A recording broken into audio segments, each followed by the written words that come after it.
Multiplying Wir haben churches über multiplizierende plus Gemeinden missional geredet people und missionale Leute. equals missional churches, missional Es movement. gibt eine missionale Bewegung. For several years, almost from the very beginning at Community, we were good at this first thing of being a multiplying church. Für einige Jahre, unsere ersten Jahre in Community, da waren wir ziemlich gut in diesem ersten Punkt, multiplizierende Gemeinde. By God's grace, people influenced us, so we understood how to multiply leaders and multiply artists. Durch Gottes Gnade wurden wir beeinflusst und wir wussten, wie wir Leiter ranbilden und so weiter. And early on, we understood how to multiply groups and teams and even services and then soon campuses. Und schon von Anfang an haben wir verstanden, wie wir Gruppen und Teams vervielfältigen können und sogar auch Gottesdienste und sogar auch Standorte. And we even got to the place where we began to multiply churches and had a whole network of churches. Und dann sahen wir aber multiplizierende Gemeinden, die ein ganzes Netzwerk hatten. But we began to look at what was going on and we realized, let's go back to the slide, please, Können wir kurz zurück? Ja. that the second part of missional people, that we were not doing as good a job as we needed to. Und dann haben wir aber nochmal genauer hingeschaut und haben gemerkt, ja, in diesem zweiten Teil, was missionale Menschen angeht, da machen wir unseren Job nicht so gut, wie wir es eigentlich müssten. I mean, the idea of trying to mobilize every person for mission, it wasn't happening. Und dieser Gedanke, wirklich jede einzelne Person für die Mission zu mobilisieren, das ist einfach nicht passiert. And so if this was my church, I mean, just a fraction of you were actually doing it, where what we really needed was everybody to be engaged in the mission. Wenn ihr jetzt meine Gemeinde wärt, dann war wirklich nur ein kleiner Teil davon, die das wirklich gemacht haben, während eigentlich es alle tun sollten.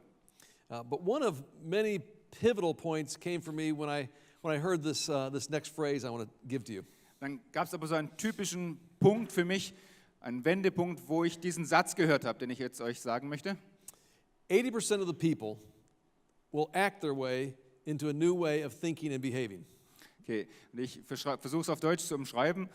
Also 80% der Menschen, die machen erstmal einfach mit, bevor sie eine neue Denkweise wirklich ergreifen. I had the opportunity to write a book called On the Verge with Alan Hirsch. Ich habe mit Alan Hirsch ein Buch geschrieben, das heißt On the Verge, so kurz vor dem Durchbruch könnte man das übersetzen. And the book talks about how churches can make this missional shift that I want to describe to you this evening. Und da geht es darum, wie Gemeinden es schaffen können, diese missionale Kehrtwende hinzukriegen. And really how you can begin to mobilize every person in your church into different domains of life. Und wie du wirklich in den verschiedenen Bereichen des Lebens deine Leute mobilisieren kannst. And we were working together and we were working on, I remember chapter 6 of the book. Und ich erinnere mich, wie wir an Kapitel 6 von dem Buch gearbeitet haben. And that's when Alan, he said to me, he said, 80% of the people, he said, Dave, you know, 80% of the people will act their way into a new way of thinking and behaving. Und da sagt er diesen Satz, weißt du, 80% aller Menschen ändern ihre Denk- und Verhaltensweise auf ihre eigene Art und Weise. Sie handeln erstmal und dann How many of you have ever ändern heard Alan Hirsch speak before or read any of his stuff? A little sich. Hat show of jemand von euch hands. schon mal Alan Hirsch gehört oder was von ihm gelesen? All right. Brilliant guy. Ein brillanter Kerl. So as soon as he said that, I had two thoughts. Als er das sagte, kamen mir sofort zwei Gedanken. The first thought was, he just made that up. Der erste Gedanke war, ach, das hat er sich einfach ausgedacht. Because we all know that 85% of all stats are made up on the spot. Denn wir wissen ja alle, dass 85% aller Statistiken frei erfunden sind. Or on the other hand, what if this is actually true? Aber dann zweitens, was wäre, wenn das wirklich stimmen würde? As a pastor and someone who loves practical tools, what if there really was a way that I could get every person engaged in the mission and this had huge significance? Wie wäre es, wenn es wirklich eine Möglichkeit gäbe, jeden Einzelnen mit einzubringen in diese Mission und wenn dieser Satz dabei eine Bedeutung hätte? And as I asked Alan about it, he said, well, it really has a lot to do with the innovation curve. Und als ich Alan darüber befragt habe, dann sagte er, weißt du, das hat eine Menge zu tun mit der Innovationskurve. And the innovation curve tells us that there's like the first 3% are the innovators. Und da die Innovationskurve sagt, die ersten 3% ungefähr, das sind die Innovatoren. And then the first 20% are kind of the early adapters. Und die ersten 20%, das sind die Dinge schnell annehmen, die frühen Annehmer. And when you introduce something new into a system, if you can get that 20% to buy in, then you can influence the other 80%.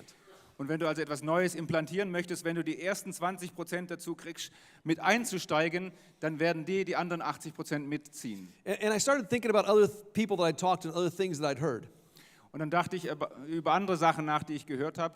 und über andere Menschen. Chuck Colson from Prison Fellowship. Zum Beispiel Chuck Colson von Prison Fellowship. He would say that if I could get 10% of prison inmates to become Christ followers, then I could influence the whole prison. Er hat viel in Gefängnissen gearbeitet und er hat gesagt, wenn ich es schaffe, 10% von Gefängnisinsassen dazu zu bringen, Jesus nachzufolgen, dann werden sie das ganze Klima im Gefängnis verändern. And then I remembered a late night conversation with Pastor Tim Keller from Redeemer Church in New York City. Und dann erinnere ich mich an ein Spätabendsgespräch mit Tim Keller von Redeemers. And I remember Keller telling me, if I could just get 8 or 9% of New York City to be followers of Jesus, I could influence